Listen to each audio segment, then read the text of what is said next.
Teman-teman, otak kita memiliki suatu mode rahasia yang jika kita aktifkan, maka kita akan benar-benar bisa fokus pada hal yang sedang kita kerjakan. Banyak dari kita yang belum mengetahui atau menyadari saat otak kita sedang memasuki mode ini.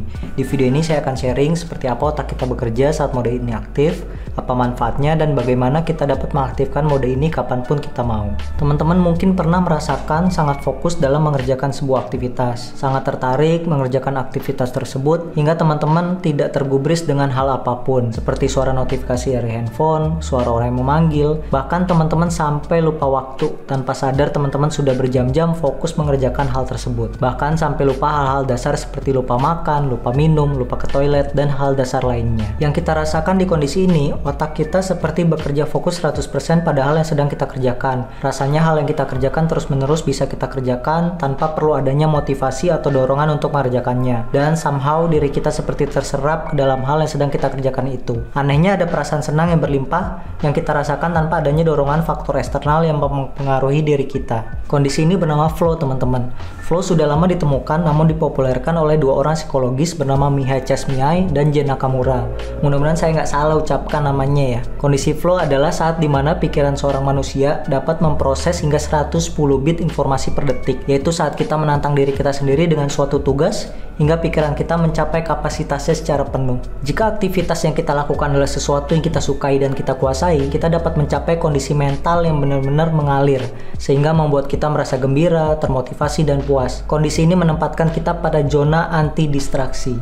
Pada sebuah event TED Talk pada tahun 2004, Mihai berkata, "There is this focus that once it's become intense leads to a sense of ecstasy, a sense of clarity. You know exactly what you want to do from one moment to other moment, you get immediate feedback." Ada sebuah fokus di mana ketika fokus tersebut menjadi cukup intens, maka akan mengarahkan kita ke perasaan yang menagih. Rasanya yang kita kerjakan semakin jelas, kita tahu apa yang mau kita kerjakan dari satu momen ke momen lainnya. Kita terus-menerus mendapatkan feedback dari apa yang kita kerjakan tersebut. Mihai dan Nakamura mencapai pada kesimpulan ini berdasarkan wawancaranya dengan berbagai macam orang yang memiliki kinerja dan aktualisasi diri yang sangat tinggi. Di antaranya pendaki gunung, pemain catur, ahli bedah, penari balet. Bahkan kondisi flow ini bisa dialami oleh kita saat sedang menulis atau mengetik sebuah artikel atau mengerjakan tugas. Ketika sedang membaca, bahkan sampai menyiram tanaman pun kita bisa masuk ke kondisi flow. Nah, bayangkan teman-teman kalau kita bisa selalu masuk ke dalam kondisi flow. Semua yang teman-teman kerjakan bisa lebih baik hasilnya, cepat terselesaikan, dan teman-teman benar-benar bahagia dan puas hanya karena satu hal yang sedang teman-teman kerjakan tersebut, bukan karena faktor lainnya. Pertanyaan besarnya, bagaimana cara kita mengaktifkan kondisi flow? Dan bagaimana agar selalu bisa masuk ke kondisi flow di saat kita inginkan. Sebelumnya teman-teman perlu tahu karakteristik ketika kita sedang memasuki kondisi flow, agar teman-teman dapat menyimpulkan hal-hal apa yang bisa men-trigger diri kita dan diri teman-teman untuk memasuki kondisi ini. Karena cara atau kondisi untuk masuk ke zona flow berbeda-beda untuk setiap individu. Ada 9 karakter flow yang mau kita bahas kali ini, yang bisa kita perhatikan dan jadikan acuan untuk mengingat apakah kita pernah memasuki kondisi flow. Yang pertama, keseimbangan antara skill dan tantangan yang dihadapi. Flow membutuhkan keseimbangan antara kemampuan atau skill yang kita miliki dan tantangan atau task yang mau kita kerjakan. Jika tantangannya terlalu berat, kita menjadi kesulitan dan frustasi. Kalau terlalu mudah, bisa jadi kita bosan dan malas untuk mengerjakannya. Kondisi flow di-trigger oleh kondisi di antara tantangan yang dihadapi dengan skill yang kita punya. Kita perlu tertarik mengerjakan tantangan atau task tersebut, namun tidak kewalahan ketika sedang mengerjakannya. Yang kedua, menyatunya kesadaran dan tindakan kita. Pada saat mengerjakan sesuatu, kita seringkali tiba-tiba memikirkan hal-hal lain yang tidak berhubungan dengan hal yang sedang kita kerjakan, atau kita mengenalnya dengan kata distraksi. Namun saat kita berada pada kondisi flow, kita benar-benar asik dan fokus dengan hal yang sedang kita kerjakan, di mana flow secara alami membuat zona anti-distraksi. Ketiga, memiliki goal atau tujuan yang jelas. Di kebanyakan situasi yang dihadapi sehari-hari, banyak terdapat tuntutan seperti tugas atau pekerjaan yang terkadang datang terus-menerus silih berganti, sehingga tidak jelas apa yang harus menjadi fokus dan perhatian kita. Namun dalam kondisi flow, kita memiliki tujuan yang jelas, goal dan target yang jelas, serta pemahaman yang baik tentang apa yang kita kerjakan dan dilakukan secara berkelanjutan.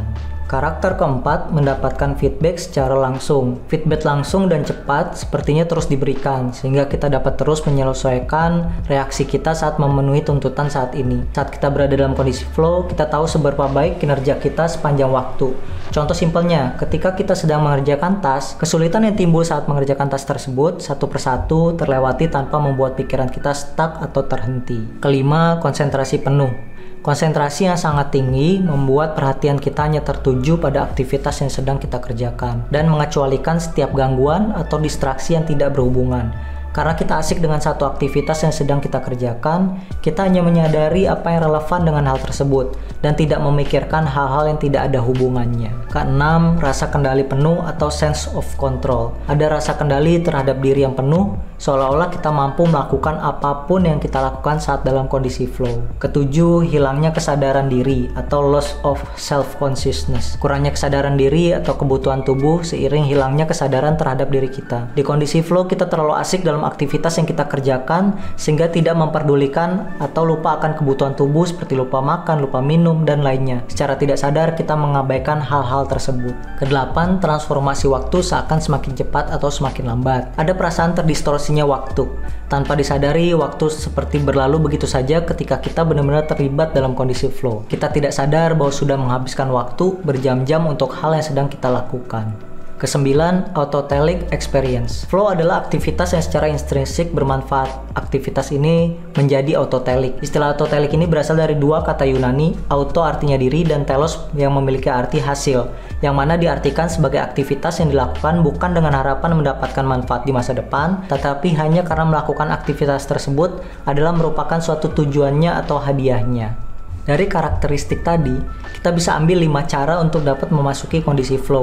Cara ini sering saya praktekkan ketika ada yang saya ingin kerjakan dan ingin masuk ke kondisi flow. Pilih satu challenging task. Satu task ini perlu cukup challenging, nggak terlalu susah kamu kerjakan, dan nggak terlalu gampang untuk diselesaikan. Kita perlu berada dalam kondisi merasakan sedikit pressure dari yang kita kerjakan, tapi tidak terintimidasi sehingga kesulitan. Kunci dari flow adalah keseimbangan antara challenge dengan skill setnya kita. Kedua, set clarity goals atau clear goals. Goals yang jelas. Tentukan goal yang ingin kamu capai, yang artinya kamu memilih sebuah task yang ingin dikerjakan dan memiliki hasil yang spesifik dan terbatas. Akan lebih mudah untuk mencapai kerangka berpikir ketika benar-benar kita tahu persis apa yang sedang kita kerjakan dan apa titik akhir dari pekerjaan tersebut. Dengan mengetahui apa yang ingin dicapai, maka kita akan memiliki sense of control atau rasa kendali terhadap apa yang kita kerjakan.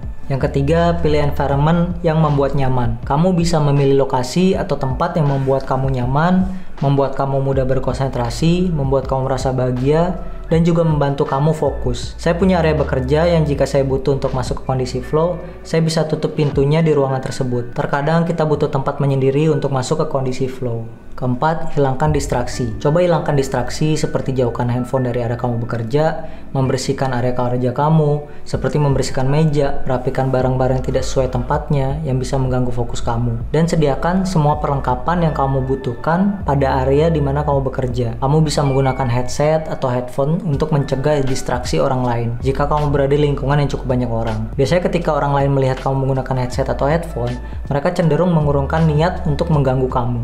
Kelima, mulai dengan 5-minute rule. Ketika mau mencoba melakukan task tersebut, coba katakan ke diri kamu sendiri, oke, aku akan mengerjakan ini hanya selama 5 menit. Setelah 5 menit berlalu, teruskan apa yang sedang kamu kerjakan tersebut. Dengan melakukan ini, maka kamu membuat diri kamu serta mindset kamu dalam kondisi benar-benar fokus dulu selama 5 menit. Setelah 5 menit berlalu, biarkan diri kamu tenggelam dalam apa yang kamu kerjakan tadi. Teknik flow ini sering sekali saya gunakan, terutama untuk melakukan hal-hal produktif, seperti mempelajari hal baru, membaca, menulis skrip, journaling, dan sebagainya. Setelah sering melakukan flow ini, saya sudah tahu kondisi yang bisa membuat saya mudah memasuki kondisi flow. Dan saat ini hanya butuh waktu 2 hingga 5 menit untuk masuk ke kondisi flow. Dan saya tahu jika hal ini bisa saya lakukan, maka teman-teman juga pasti bisa melakukannya. Dengan mengetahui 9 karakteristik flow dan 5 cara untuk memasuki kondisi flow tadi, semoga bisa membuat teman-teman menjadi lebih produktif dan fokus dalam belajar dan bekerja, serta berkarya. Terima kasih teman-teman sudah menonton video ini. See you in next video.